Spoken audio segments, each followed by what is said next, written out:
Morning LinkedIn Live universe. This is Tricia Taitt. I am CEO of FinCore. We're an outsourced CFO services company. And we are joined today by Ramon Ray, CEO of zoneofgenius.com, celebrity CEO, small business CEO. And today we're going to talk about how Ramon has grown his business and currently dances with his numbers. It's been a journey, and we're going to talk a little bit about it today.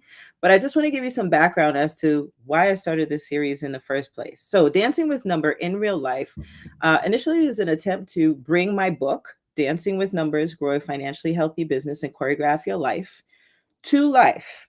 I had some wonderful interviews with about 20 business owners who were self-proclaimed non-numbers people, but they've grown multi-million-dollar businesses and they've sold some of those businesses.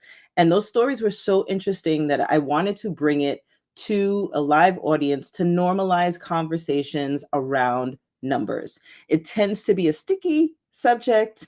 And I know from working with clients that not many people feel confident around their numbers, but there's usually this one moment or maybe a series of moments in their business's life cycle where they're forced to face them and deal with them. And I wanted to bring again those stories to real life. So that's how Dancing with Numbers came to be. I would love for you to share your comments, your questions. Of course, we're live streaming, so you'll be able to catch it this afternoon, this evening, but still comment. Let us know what lessons, what nuggets you got out of the live, but also share some of your questions, some of your situations, because you never know who else in my LinkedIn universe or Ramon's LinkedIn universe might have the same situation. So I want to thank Ramon for being with us here today in this conversation.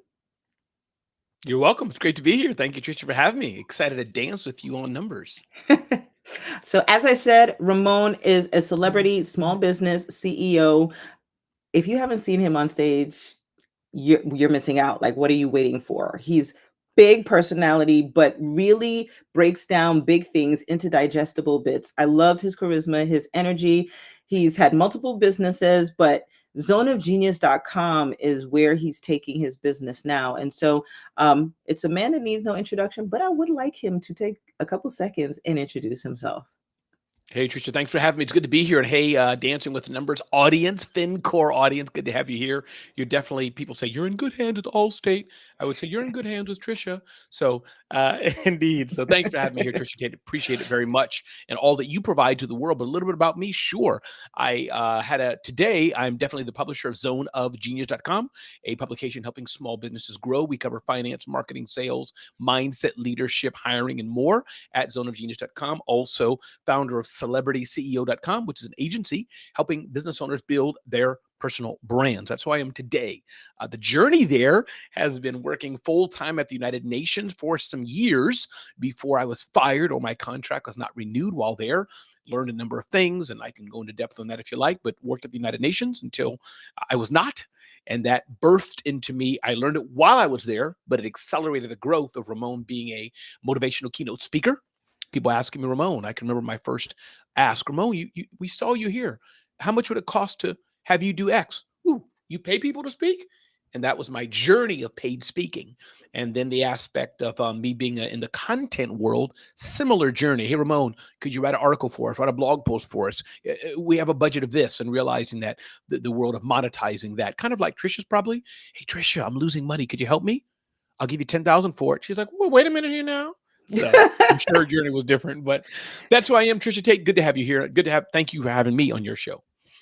Yeah, it was interesting you did that, because usually Ramon is the one that's hosting people and producing people, but today he is our guest, and we're going to dive into this conversation about numbers and how he managed them. So my first question for you is, what was the earliest childhood memory lesson around money? What was it? What was the lesson, and who taught it to you?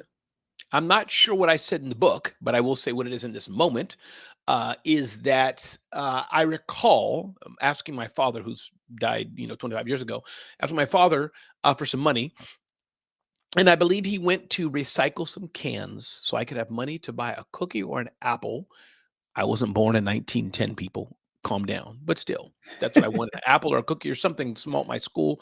And he gave me $1 or $2, which meant clearly He didn't have it. Clearly, there was a challenge, right? Nobody wants to think their father having to recycle cans. And, today I'm not crying, but I often tear up when I say that. That was one memory.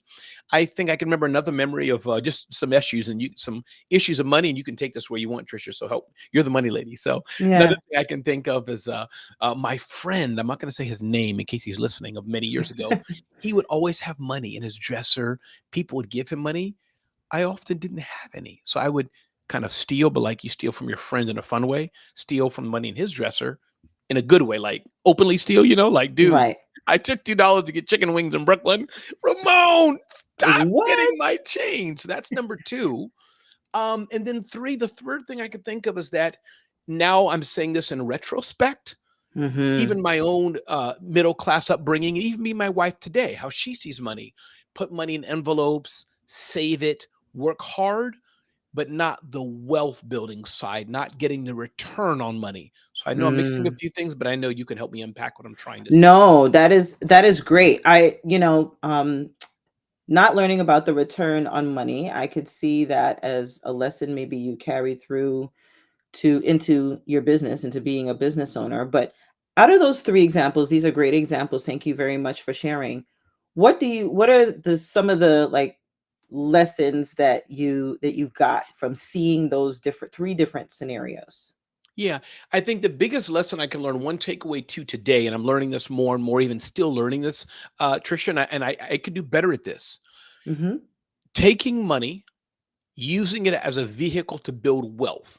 The challenge I'm having now is I'm still spending probably too much, not getting the return I need, but I'm on that track at the age of 51. I wish I'd done it earlier, Tricia, of What? 50 using money. where? Yeah, right here, using 51. 51? Let me get my wallet. I'll show you. But using money as a vehicle, though, to make more money. I think that's where I'm getting it away from just saving it, holding on to it, making money to live on, which is good. Our parents, and not you per se, but our parents and grandmothers Yeah. and Yeah. save money, Tricia, put in the envelope, but yes, but no, I don't want to just get paid to pay my light bill. Right. I want money so I can pay for 10 of my relatives to go to Disneyland and eat caviar and shrimp every day and night and bring Right. it back home for 1,000 other people. That's what I want Right. to do. It's about building generational wealth. And so, one of my the mission for Trisha Tate and FinCore is to transform the lives of 10,000 business owners so that they can ultimately choreograph the life that they want. And for Why not you, 500? Wouldn't 500 be enough? well, it could be 500,000, but let's start at 10,000. Let's start at Okay. 1,000. But I, that's that's 10,000. the That's what it is. 10,000. But that's the mission, because I do see entrepreneurship as a pathway to generational wealth building, and my goal is to help CEOs do that, right? Build that wealth within their family. So let's say fast forward, right? So you've seen these images of money, early childhood, and now you start your business, and now you're generating revenue, and maybe you got a credit card, I don't know, your first 3 years of business. So what if you think back to year 1 to 3 of starting your business, is there something that you wish you had known, that you had done better around taking care of your money? Yeah, definitely working with a financial planner in the greater sense of the word. That means someone like yourself. So you can help me, I don't know all the terms y'all people use, y'all people, Right. but you get what I'm trying to say. Yep. Financial planner, bookkeeper, accountant, money expert, whatever y'all people I'll are. break that down in a Thank second. you. Yep. Yeah. I'm talking to the queen of money now, so I'm kind of nervous. I'm out of my element, but really, Queen of understanding, money. that's I like right, that. Yeah, go understanding ahead. the money aspect better. Just because I know how to make it and sell it, but being smarter with it, where I do it and categorize, and not just click, click, click, click, click, click, throwing it all over the place. And then when you pay taxes and one of the other things, that's one, understanding it better. I think that's the biggest thing, is that I still need to learn more. Again, that's what professionals like you are for. So I don't need to know Mhm. it, like I don't expect somebody to know WordPress like a ninja like me. Hire somebody, but you should know it a bit. You should understand the concepts, know how to weigh around it. You shouldn't be ignorant. So I think that's what I wish I did a little smarter in the beginning. My books, or whatever you want to call it, and even now, I can always do better and just being a bit more smarter of the money coming in. And I'll say one more thing, Tricia, you may get this. Let's say e-commerce comes in. You got coming in from Stripe here and there. And what do some people do? Maybe it's just me, dump it in. It's wrong, but because that's now a whole other level of complexity. But that stuff's still Right. important. You making half your income via other transactions, which are kind of messy. You need to get help how to do that. Is that helpful? Right. Yeah. No, no, no. That's great. And for to define a couple of things, a bookkeeper will help you categorize the transactions and let you know I'm making income from this category, and that category, so that at the end of the month, end of the year, you could say, maybe I should focus on this part of the business because this is where I'm generating the most income, the most sales. And a CFO, outsourced CFO, that's the kind of work that we do as financial consultants. We take all the data and all the information, we analyze that, and we create a strategic plan for you going forward. That's a budget, that's projections, how are you going to grow the business. That's the difference. And the CPA does tax planning, tax strategy. So I'm glad that you brought it up, because that's one of the most frequently asked questions that I get. What's the difference between what you do, what a bookkeeper does, what a CPA does? And I have a slide in my book for that. But let's push on. What was the moment within your business? First of all, how long have you been in business or business owner? I've been married 30 years, and my wife reminds me that shortly after our marriage is kind of when I got my first taste of selling something. So 30 Right. something years. By the way, finance is a superpower, but sales is definitely a superpower, Yes. right? And you got that one. I remember when interviewing you, you mentioned that, you didn't feel like you were great at numbers, right? And there was a moment or two within being a CEO where you realize I need to get like better handle on this. Can you share what one of those moments were along the journey?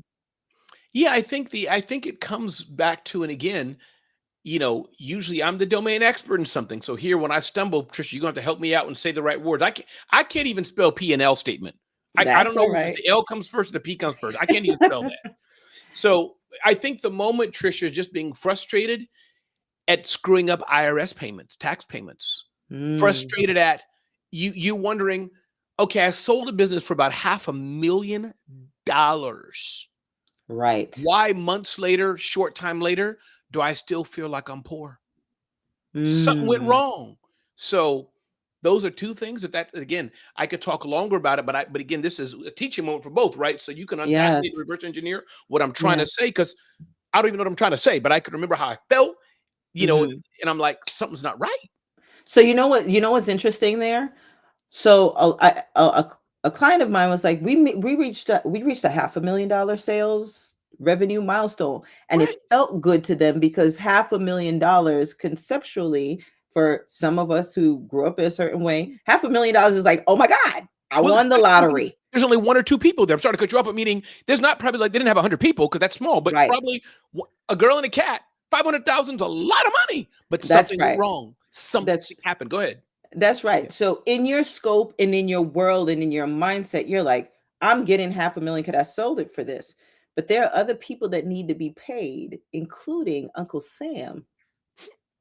And Uncle Sam takes a significant percentage. So Yes. when you're planning for a sale of a business, and I'd love to dig into that a little Right. bit, if there, if you're planning for the sale of a business, you really need different, not just financial support, but a succession planning expert, to help you figure out how are you going to continue to make money even after this? What are you going to do? What are you going to do with the money?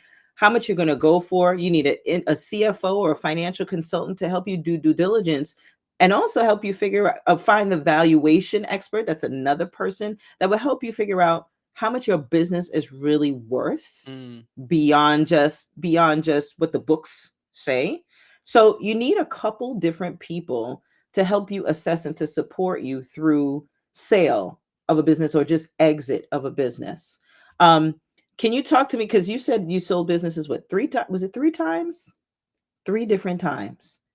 Now, did you have anybody on your money team helping you figure out how to sell, do due diligence, any of the so what was your process? What was your process? Pick one of the situations where you sold your business. How did you know it was valuable? It was ready for sale? How did you negotiate the conversation? Pick one of those examples and just walk us through the process. But you have to promise not to laugh at me or be too harsh on me, Tricia. You have to promise. Absolutely not. Okay. Absolutely not. We're all family here. We're Okay. here in this digital living room. No I'm judgment. gonna be Judgment watching free you. If I zone. even see a hint of like, I'm gonna like stop. I'm just gonna run right now. The screen's gonna I'm be gonna get blank. the laughs out right now. No, I'm just messing. I knew you would never Okay. do. Having And fun here. So here's what I did, Tricia. I got a call from a multi-million-dollar startup. They said, Ramon, we see your website, smarthustle.com. We want to buy it. The essence is, how much will you sell it for? It was literally about $500,000. I said, this is what I want. Wire me the money. Days later, metaphorically, it was literally that, but it could have been 2 weeks, 3 weeks, whatever the time period was. Due diligence, money landed in my account. I'm like, God bless America. Say less. Lo and behold, I transferred them everything.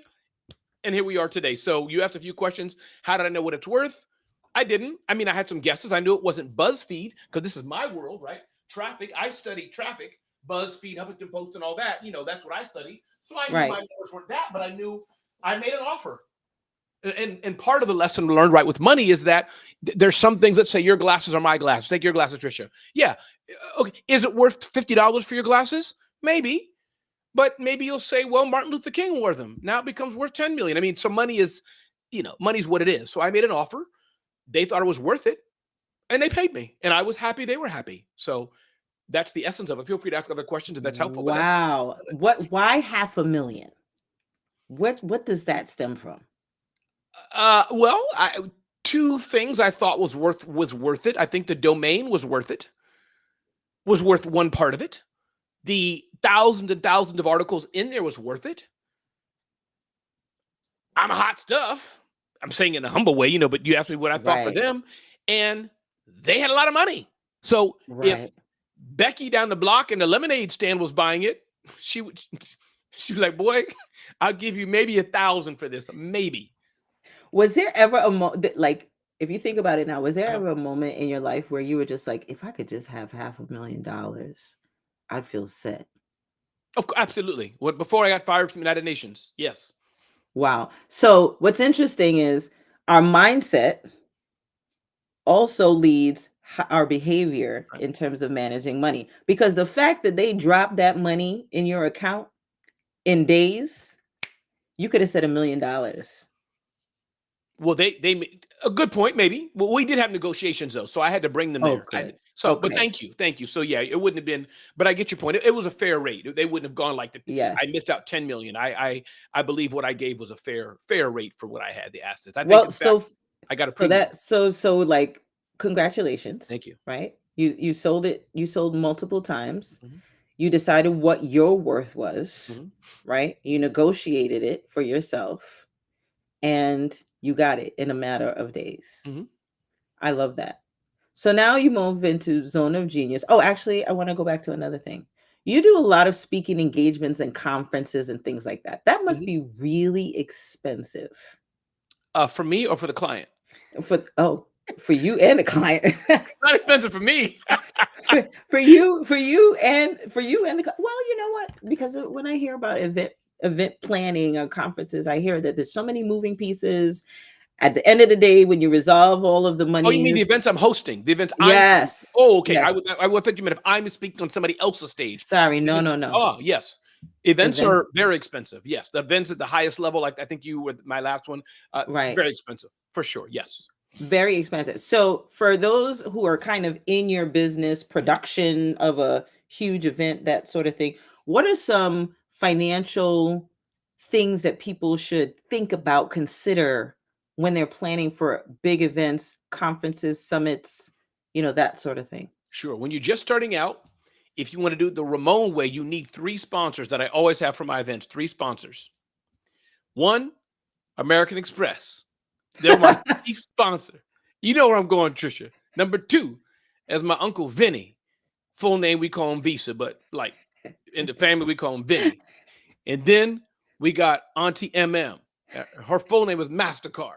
So you have those 3 sponsors, and you just slide them. My point is, get back to seriousness, but is that I did an event this past year. depending on when you're watching this show, this program with Hmm. Tricia. Thank you for Yeah. having me, Tricia, again. Dancing with Numbers. Don't forget to buy the book, and don't forget to check out Tricia FinCore. But That's right. is that so? Doing an event, know where you're trying to go. Is the event just for your own ego to feel good? Could be part of it. I like doing events. Is it that you're selling something, back of the room sales? Is it sponsorship sales, ticket sales? What's the reason you're doing the event? That's one. Whatever that reason is, work that backwards. You may have to front your own money to do your first event. So a lot of my events, I've done events for over 10 years. I started my first event in 2006, did it for 10 to 15 years and then paused. And so I've done a number of big events, maybe 17, rounding it off with a few hundred people. And some of those events I had money ahead of time with real sponsors, Dell, Microsoft, AT&T. Some I had to seed the event and Mm, credit cards. No shame. That's my game. I've had to take my credit card and say, venue spot, here's 10,000 of my Amex. That's just what it is. mm. And then And so, make money from that. The key is money, of course. So then you build that proof of concept, get the video and all that. And then now you can get sponsors for the next one. so you kind of estimate the cost of the conference, Yep. right? Speakers and content Mhm. and post production. Main one is All venue and food. Those are going to be your two biggest expenses. Then other things, but okay. venue and food are going to be two biggest costs. Got it. So And audio after video. this, an audio video. So after this many years of doing it, you have a sense of what is the cost Yep. of it, right? So you put it on your credit card. Mind you, of course, credit card is the first form of financing for small businesses. Have you ever reached out for, have you ever done loans or lines of credit? Have you ever gone into that to fund some of I your do have conferences? lines of credit with my bank. To me, they're all kind of mixed. So lines of credit is the other Yes. second easiest. You're the expert. You can correct me. But yeah, Yeah. loans, not necessarily, but lines of credit is liquid. Credit cards, liquid. So those are the two I've done. Lines of credit or credit cards. Yeah. Yes. So one of the most expensive money is credit card, but lines Mhm. of credits tend to have a lower interest rate Yep. than credit cards, but usually people start out with credit cards. You're right because it's easier to get. And so has there ever been a moment where you kind of miscalculated a little Oh, yeah, bit often because I don't the have, cost? I haven't worked with you enough. So yeah, absolutely done, easy. Absolutely, absolutely. So, working with someone will help you plan in advance, of course, for costs, revenues to make sure you have profits at the end of the day. Mhm. And so now you're at a completely different stage. You've sold a couple businesses, you're into the zone of Mhm. genius.com, and you've had this journey with numbers. And I remember you telling me about one of the moments where you hired someone, they weren't really doing the right thing, and you're like, I need to get this figured out and I need to find somebody else. Can you talk to us about what you experienced with this person so that other people in the audience will hear how they need to vet people that they add to their money team, whether it's a CPA, a bookkeeper, a CFO, financial advisor, what have you. Yeah, I think a few things that are important. I think, again, I'm not the expert here, but I know how it feels. So Trisha Right. will edit what I'm saying, hopefully. So I think Right. one is I think your financial planner, financial expert, your outsourced CFO should understand your mindset. I think that's one thing that's very, very important. We're all different. So I think that's one, know where you're at in your money. I think two, to understand where you're trying to go. I just heard this today. One of my coaches, Lamar Tyler, was saying you have to understand what game you're playing. It's Mm, okay, pending what Tricia says, to lose money. There's no shame in it. If it's purposeful to lose money, knowing that somebody's going to buy you out, that's a game of the $1 million startups. Amazon lost money for years. But if you're Becky trying to sell this cup to help your grandmama, whole different game. So understand, right. and your financial person, what I'm trying to get at, should know who you are and what you're trying to do. Thing number two, understand your risk tolerance. What liquidity? What do you have? What did you have in the past? Oh, that's right. I see the receipts. Ramon has sold Dell on $100,000 sponsorship. Okay, let's understand that as we're helping him. Number four, I think how like a lawyer, how comfortable are they in working with you? They're not trying to chain you down, but to work with you. And then I think another thing is they should have the boldness, the proactiveness, though, to speak truth to you. Can't be timid and step back. I hired you to Mm. be a professional, so you need to say, Ramon, I'm looking through your numbers. I totally advise you not to do this. So those are a few things I would say. And of course, it's a given. They should know their stuff, have worked with clients similar to yours or broader range. I don't need everybody to be in the publishing space, broad range, but they should understand what I'm doing is another thing. I get, I may have to react. I may have to educate them a bit, but after the seventh call, they're like, wait a minute, what is content again? How does Ooh, New York Times make its money? How does Wall Street Journal make its money? I can't work. If you don't understand what influencer marketing is, that's my world. After I explain it, now we have a problem, meaning you got to know how I make my money. right, right. No, those are great. Those are a list of great things, valuable things for people to know when they're vetting somebody for their money team. Definitely check out their experience. Okay. If they say they're an outsourced CFO or they're a CPA, make sure they have experience in this space. Outsourced CFO, I've been a finance professional for 24 years. I've analyzed big numbers at Citigroup and I've analyzed smaller numbers, and get some references, right? Speak to their past or current clients, like 2 or 3, just to get a feel for that personality. I think it's so understated, the fit, the relationship, right? A lot of my clients feel like they can trust me early on in the relationship, and so having also me having a level of emotional intelligence, because sometimes I'll be like, we can't do this. I know you want to go here, but we can't do this because you're going to run out of cash. And they might not want to hear it, but I don't want to let the CEO paint the world with rose colored glasses and then the business goes down the toilet. Mm-hmm. So yes, you have to have that. But then the business owner or the person that's hiring us in also has to be open to that conversation, right?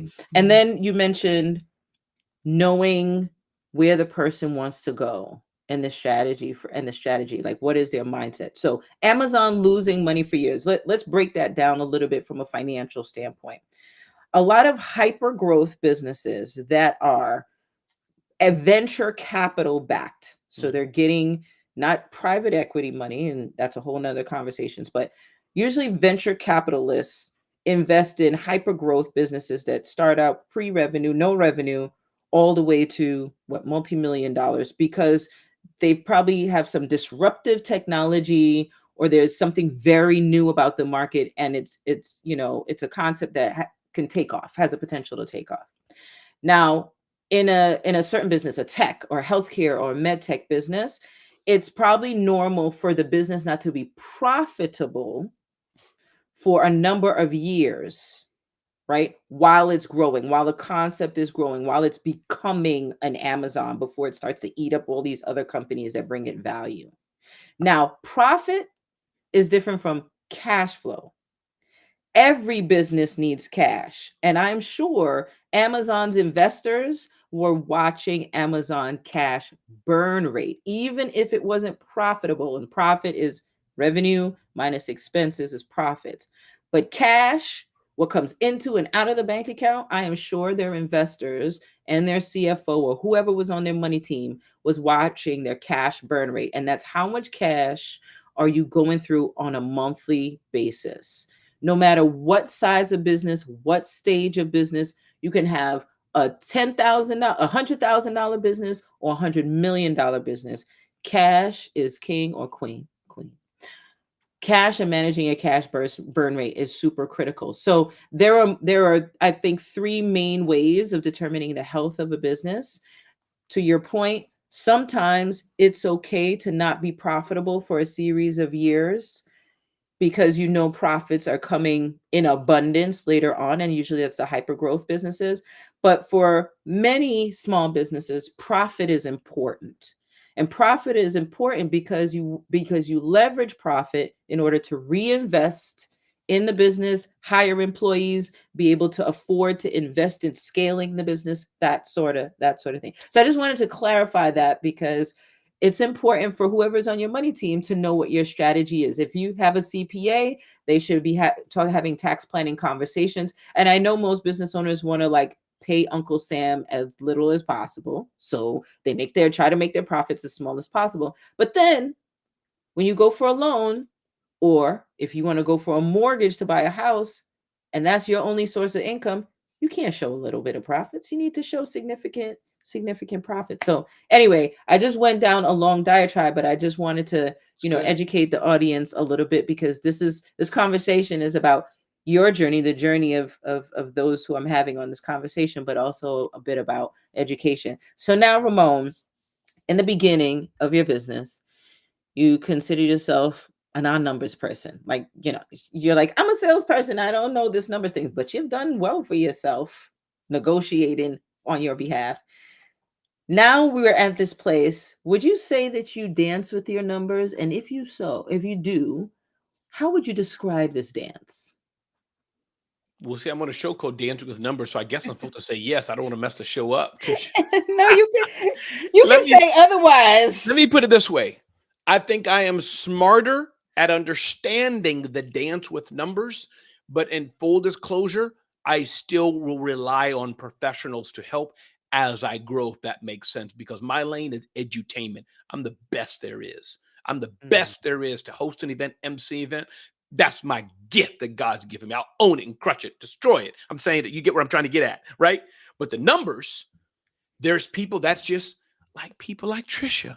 Could I have a cup of tea and a spreadsheet and a pencil, please? I'm happy to be here all day with a stack of green little ledgers like Little House on the Prairie from 1920s all day. It's my happy spot. See, that's where I start to get frustrated, upset, and annoyed. I never want to be in that position. That's Tricia, not right. me. So you get my point, Tricia. My happy spot is on stage with a mic, hosting an event, emceeing an event. My happy spot is not dancing with numbers. But when I have a partner like Tricia Taitt, I can comfortably dance with numbers like Dancing with the Stars because there's a partner there like a Tricia Taitt. So, am I Awesome. comfortable dancing with numbers? Sure, I guess so. Yeah, some people describe it. You see, I had to give you a spotlight right there I because you were got you. on stage for real.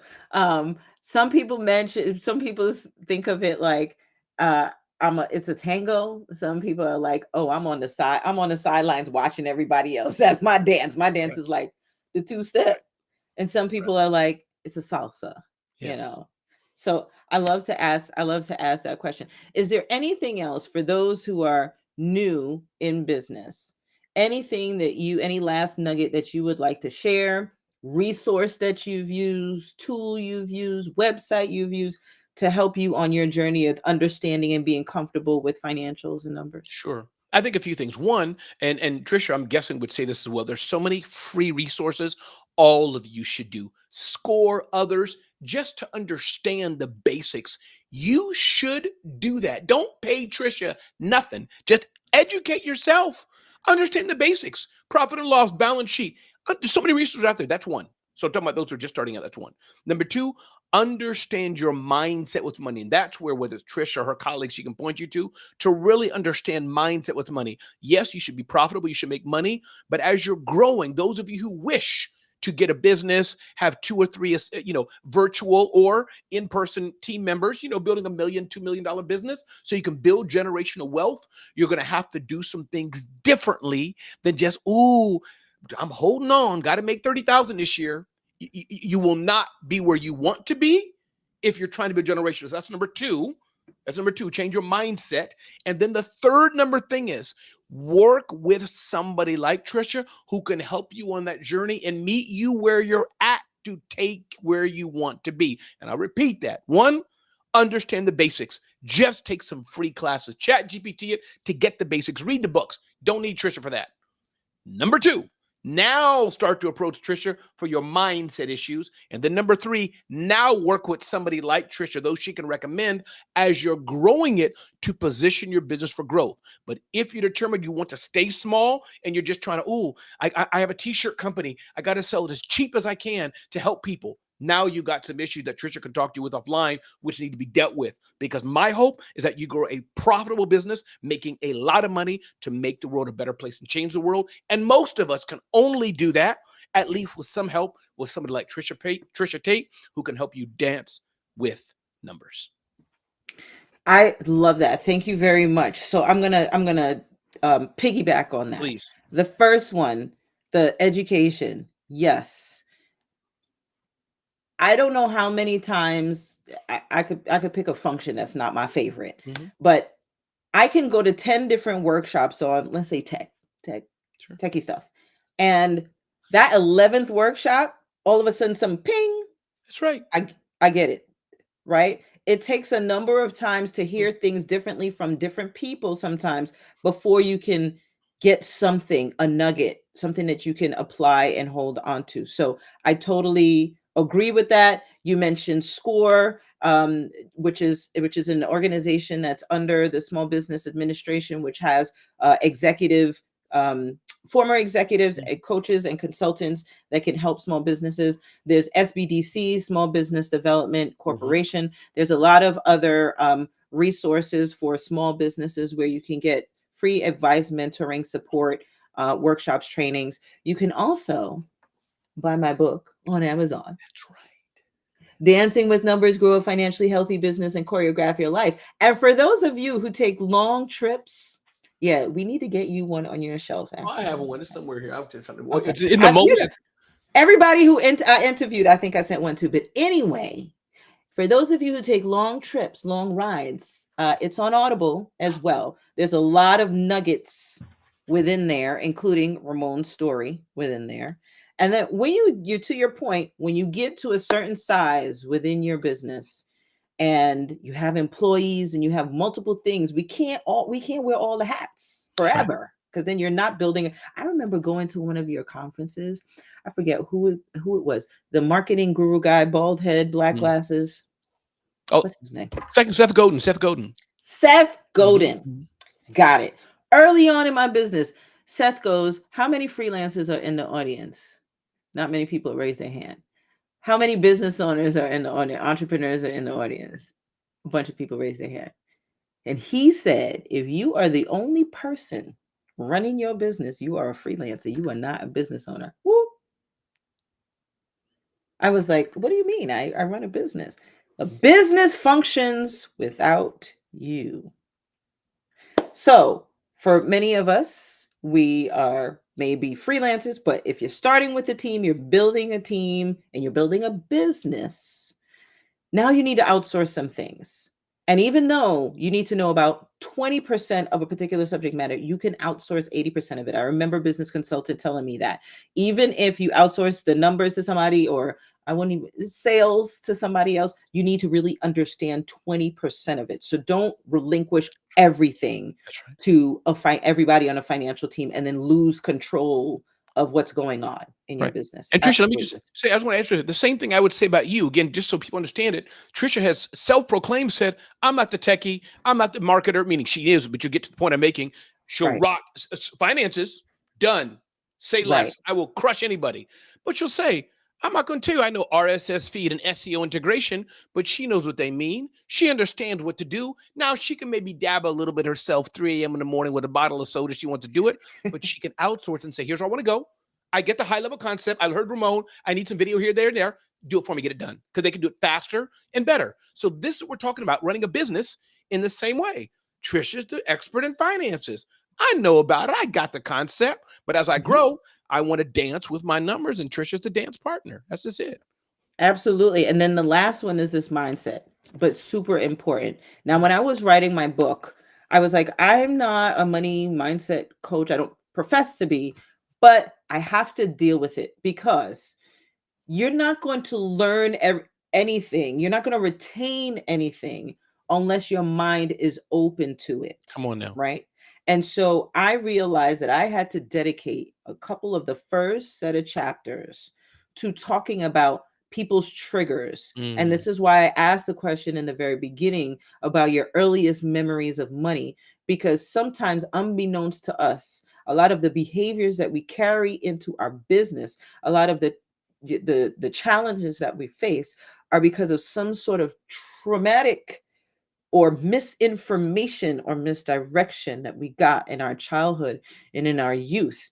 And so every one of the businesses that's highlighted within that book had a realization in our mm, conversation that in the early part of their business, the way that they treated money and numbers was because of some money script or some money belief or some money dialogue that they gained from somebody else in childhood. And it was mm. misinformation. And so now they're doing the work, being a business owner forces you to face things that are challenging for yourself and do the work of unlearning some things so that you could be better at it. And so I do speak to people about mindset because sometimes the reason that you have an issue with looking at your financial statements, you're is because of something that happened in childhood. I remember speaking, I'm going to just say this and then we wrap up. I remember speaking, doing a workshop training, and this woman was like, I'm getting better at my personal budget, whatever. But it's really hard for me to look at my financial statements.